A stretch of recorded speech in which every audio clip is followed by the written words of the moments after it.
नमस्कार, BRJ news 24 में आपका स्वागत है।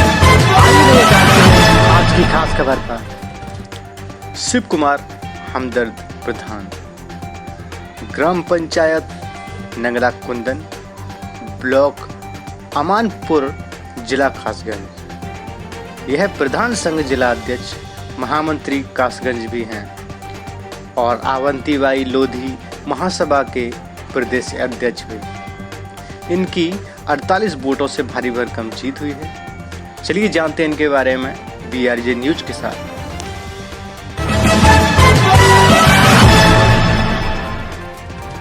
नमस्कार दोस्तों, BRJ न्यूज 24 में आपका स्वागत है। आज मेरी उपस्थिति जिला कासगंज, ब्लॉक अमानपुर, ग्राम पंचायत नंगला कुंदन। यहाँ से नवनिर्वाचित प्रधान हैं शिव कुमार हमदर्द जी, जो एक प्रधान होने के साथ साथ प्रधान संघ जिला महामंत्री कासगंज भी हैं और उसके साथ साथ ये अवंतीबाई लोधी महासभा के प्रदेश अध्यक्ष भी हैं। ये चुनावी मैदान में आए और तकरीबन ये 48 वोटों से वहाँ से विजय हुए। और इनके क्या वादे रहे लोगों से, इन्होंने क्या वादे किए और 5 साल के लिए लोगों ने इनको प्रधान बनाया। प्रधान जी से ही जानते हैं उन्हीं के बारे में। नमस्कार प्रधान जी। जी नमस्कार, धन्यवाद। स्वागत है आपका हमारे BRJ न्यूज 24 में। सर, वो क्या वादे रहे जो कि आप चुनावी मैदान में आए और लोगों को आपने जागृत किया, तकरीबन 48 वोटों से वहाँ से विजय हुए? देखिए, बहुत बड़ी बात है कि पब्लिक ने मेरे पे भरोसा किया, मुझ पर विश्वास किया। और मैं जब उस दिन को याद करता हूँ कि जब वोट पड़ रहे थे तो उस दौरान बहुत लंबी लाइन लगी हुई थी, लोग धूप में खड़े हुए थे। वहाँ पे बुजुर्ग जो थे उनसे खड़ा नहीं हुआ जा रहा था, वो बैठ गए वहाँ पे। कुछ बीमार लोग थे वो वहाँ बैठे हुए थे। जब उनके मैं उस दिन को याद करता हूँ तो मेरे रोंगटे खड़े हो जाते हैं कि पब्लिक ने कितने भरोसे के साथ, कितनी परेशानी के साथ धूप में खड़े होकर के मुझ पर भरोसा किया, मुझे विजयी बनाया। तो उनका एहसान मेरे ऊपर हमेशा रहेगा, वो एहसान मैं कभी भूल नहीं पाऊँगा। और मैं चाह रहा हूँ उनके लिए बेहतर से बेहतर किया जाए। देखिए, उनकी जो मुझ पर जो उम्मीदें हैं, जो उन्होंने मुझे भरोसा किया है, उसमें खरा उतरो, उसके लिए मेरी पूरी कोशिश है। और मैंने गाँव वालों से कह दिया है कि जो भी होगा स्पष्ट होगा, बिल्कुल पारदर्शित होगा, उसमें कुछ भी छुपा नहीं जाएगा। 1 साल के बाद जो भी हमारे खाते हैं प्रधानी के, उनका एस्टिमेट निकाल करके जनता के सामने रख दिया जाएगा कि हमारे खातों में कितना पैसा आया और पैसा कहाँ खर्च किया गया। यानी एक पैसे का हिसाब जो है जनता को दिया जाएगा, गाँव के लोगों को दिया जाएगा। आप चुनावी मैदान में आए प्रधान जी, तो आपने कुछ अलग किया अपने चुनावी मैदान में आने के बाद? देखिए, अलग तो किया। सबसे पहले हमने नशे का खुल के विरोध किया। हमने साफ कहा कि नशे का जो ले सहारा उसको नहीं वोट हमारा।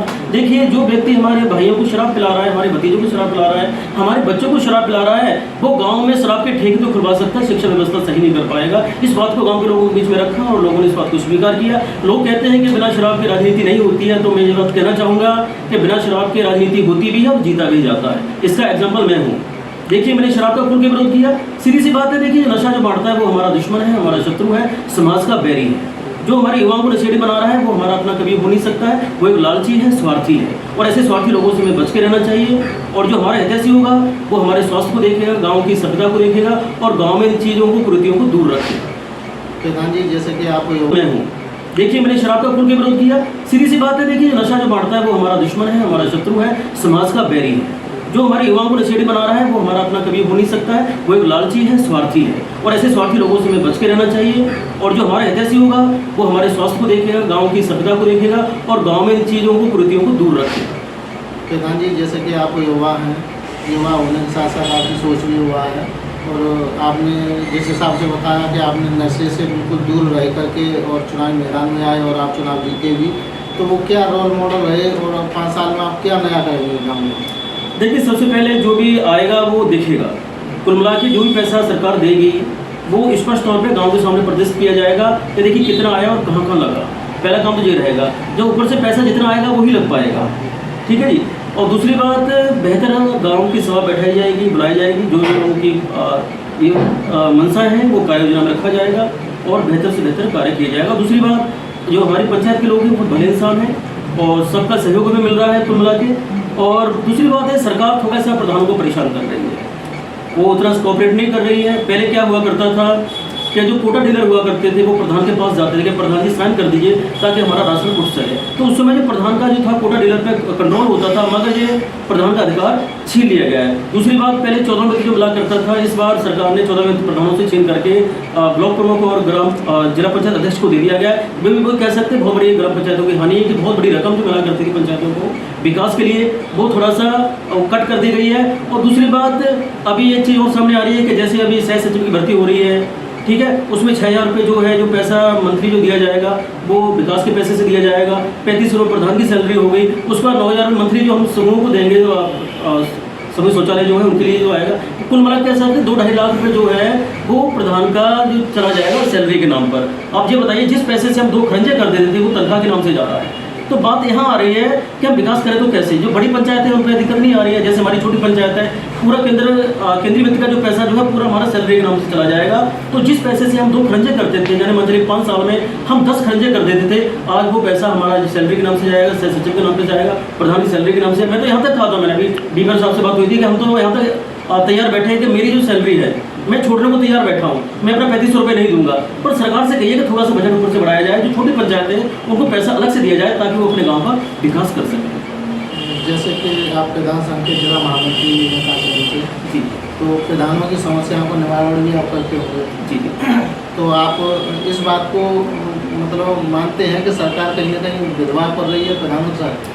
देखिए, प्रधान को कह सकते हैं उन्होंने, हमारे यहाँ जैसे मैंने प्रधान बना उसके बाद मुझे पता लगा कि मेरे यहाँ जो 2 विकलांग शौचालय बनने हैं उसका टेंडर पहले उठ चुका है, मुझे जानकारी नहीं है, पैसा एडवांस में दे दिया गया। अब वो कैसे काम करेगा उसमें हमारा क्या दबाव रहेगा? अगर मेरे हाथ में होता तो वो मेरे हिसाब से काम करता, क्योंकि मैंने गाँव वालों से क्या रखा है कि आप डेली आके देखिए कितने का मसाला लग रहा है, कैसी ईंट लग रही है, कोई भी शिकायत हो आप मुझे बताइए, उस पर कार्रवाई करेंगे। पर कुल मिला के ये कहा जाएगा कि तानाशाही तो हुई है इसमें और प्रधान को परेशान तो किया जा रहा है। दूसरी बात, प्रधान के हाथ में अधिकार बिल्कुल नहीं रहा, सचिव को ट्रांसफर वो नहीं कर सकता है, कोटा डीलर से वो नहीं कुछ कह सकता है। रही बात विधवा पेंशन, वृद्धा पेंशन की, वो उनके हाथ में नहीं रहा, पहले हम लोग समाज कल्याण जाकर बनवा कर सब काम में प्रधान से छीन लिए गए हैं। और दूसरी बात कि पेंशन वाली बात आती है कि जो पात्र लोग हैं उनको लाभ नहीं मिल पाता है, जो दूसरे लोग हैं वो ले दे करके अपना काम करवाते रहते हैं। तो समस्या आ रही है, जो गरीब लोग हैं, जो वास्तव में गरीब है, उनके राशन नहीं बन पा रहे। वही बात आ रही राशन कार्ड वाली, कि भाई राशन कार्ड बनने हैं, तो बोलेंगे आपके कोटा पूरा हो चुका है। भाई कोटा किसने पूरा किया? मैं यहाँ तक मैं कहना चाहूँगा कि आपके नगर पालिका में जो लोग GST पे कर रहे हैं उनके राशन बने हुए हैं, जो रिक्शा चला रहा है उनके राशन कार्ड नहीं बने। तो कहीं ना कहीं कह सकते हैं, कहीं ना कहीं धांधली तो हो रही है। तो इसके लिए जिम्मेदार कौन है? भाई आप कैसे इन चीज़ों को अप्रूव कर रहे हैं, तो उसमें जो अधिकारी मौजूद हो उसमें भी कार्रवाई होनी चाहिए। ये आपके प्रधान की सोच भी अच्छी है। अब मैं कुछ ज़्यादा पूछने के उसमें तो हूँ नहीं, क्योंकि आपने सारी चीज़ों का निचोड़ भी कहीं ना कहीं पूरा बता दिया। और हमारे चैनल के माध्यम से अपने ग्राम पंचायत वासियों को, क्षेत्रवासियों को कुछ संदेश। देखिए, इतना ही कहना चाहूँगा कि आपने मुझ पर भरोसा किया है और मैं उस दिन को कभी नहीं भूल पाऊंगा जब वोट पड़ रहे थे। उस समय लंबी लंबी लाइनें लगी हुई थी, ऊपर धूप पड़ रही थी और कुछ बुजुर्ग बीमार लोग वहाँ पे खड़े नहीं हो पा रहे थे, वहाँ पे धूप में बैठ गए। तो मुझे भी आज वो दिन है कि आपने मुझ पर बहुत भरोसा किया है, बहुत विश्वास किया है और आपका ये भरोसा मैं बना के रखूँगा। और सीधी सी बात है कि आपको हिसाब दिया जाएगा, एक एक पैसे का हिसाब दिया जाएगा। और रही बात जो आएगा वो लगेगा, पर हमें मिल नहीं रहा है। समस्या यहाँ आ रही है कि जो पहले जो पैसा मिलता था इस बार 14 में खत्म कर दिया, उतना बजट नहीं आ रहा है। तो इस तरह से थोड़ा सा हमें समस्या आ रही है। थोड़ा सा कई बार रात को बेचैनी सी महसूस होती है कि हमारे पास बजट कम है और लोगों का भरोसा बहुत ज़्यादा है। तो हम कैसे उस भरोसे को कायम रख पाएंगे, कैसे इतना काम करवा पाएंगे?